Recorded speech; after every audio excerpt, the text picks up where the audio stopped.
I want you to look at the shoulders of an elite bodybuilder or a professional swimmer. Did they win a genetic lottery? No. Science calls this mechanotransduction. Their cells sensed mechanical stress and adapted. By making the shoulder girdle wider, the deltoid muscles rounder, and the bones denser. Today, I am going to give you the exact blueprint to trigger the same adaptation without spending 10 years in the gym. I will show you the anatomy, the specific sections you must train, and the hidden health warning that your shoulder posture is trying to tell you right now. Let's get into the science.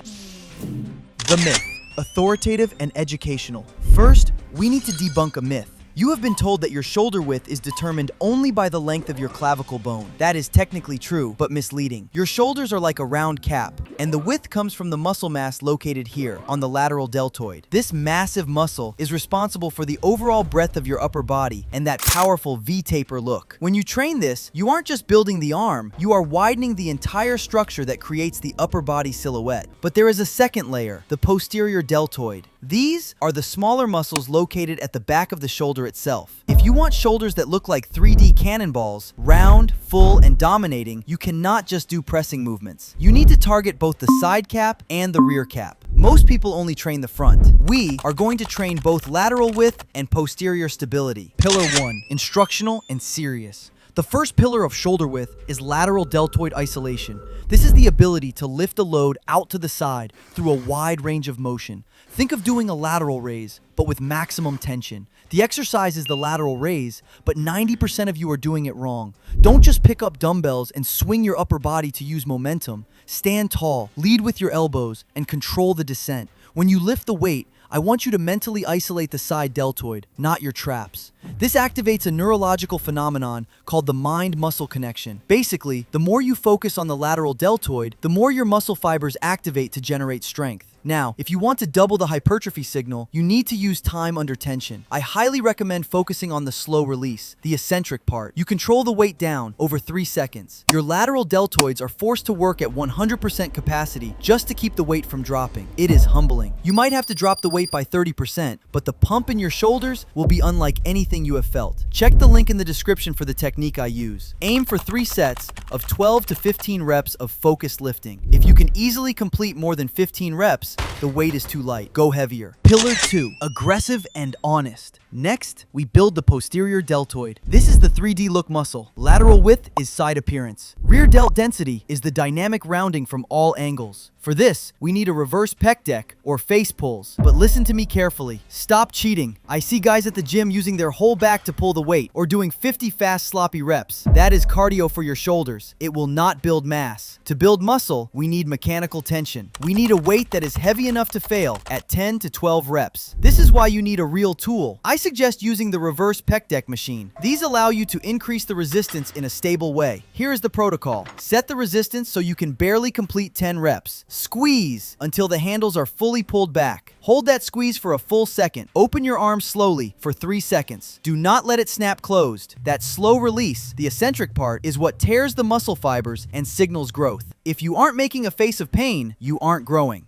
Pillar 3, calm and explanatory. The third pillar is the most neglected pillar, shoulder stability. Look at your shoulders. They are the most mobile joint in your body. Their function is crucial for longevity and preventing injury. At the base of the shoulder joint is the rotator cuff group. When these muscles are strong, they create a stable base for heavy lifts. Presses don't hit this directly. Rows don't hit this directly. You need internal and external rotation. Take a light band or dumbbell. Keep your elbow tucked. Rotate your arm inwards or outwards, using only your shoulder. Do not let the rest of your body twist. Imagine you are a stable hinge. Hold this for time or do slow reps. The burn you feel inside the shoulder joint is the stability muscles getting strong. If you are at home and don't have bands, grab a light water bottle. Grip it and do the rotational movements. It's crude, but effective.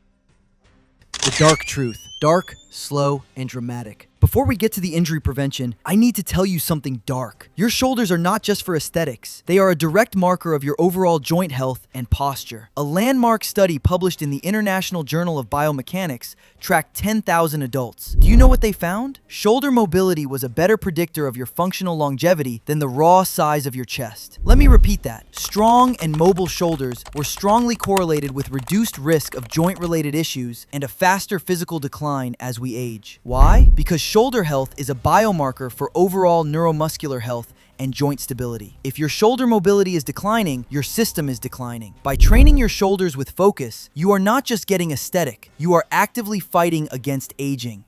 The fix and the 12-week protocol, Reassuring. But there is a catch. If you follow this protocol, heavy raises, heavy rear delts, and rotations, you are going to develop a problem. You are making the primary muscles huge, but ignoring the neglected tendons. This imbalance pulls on the rotator cuff and causes shoulder impingement, also known as tendinitis. It is painful and it will stop your training. The fix takes 2 minutes. You need to train stability after every session. I use simple resistance bands, internal and external rotations. Grab a band and do 3 sets of 20 reps after every heavy shoulder session. It pumps blood into the neglected tendons, balances the joint, and keeps you pain-free. If you want longevity, do not skip this. So, here's your mission for the next 12 weeks. Do not train shoulders every day. Your shoulders are complex joints, but they need recovery to grow. The routine, twice a week. Lateral raises, reverse pec deck, internal and external rotations, and band stability reps. Your genetics are just the starting point. The work you put in is the destination. Start today. I've linked the specific tools I use, the resistance bands, the dumbbells, and the technique guide in the description below. If you found value in this science, destroy the like button and check out this video next on how to fix your posture instantly. See you there.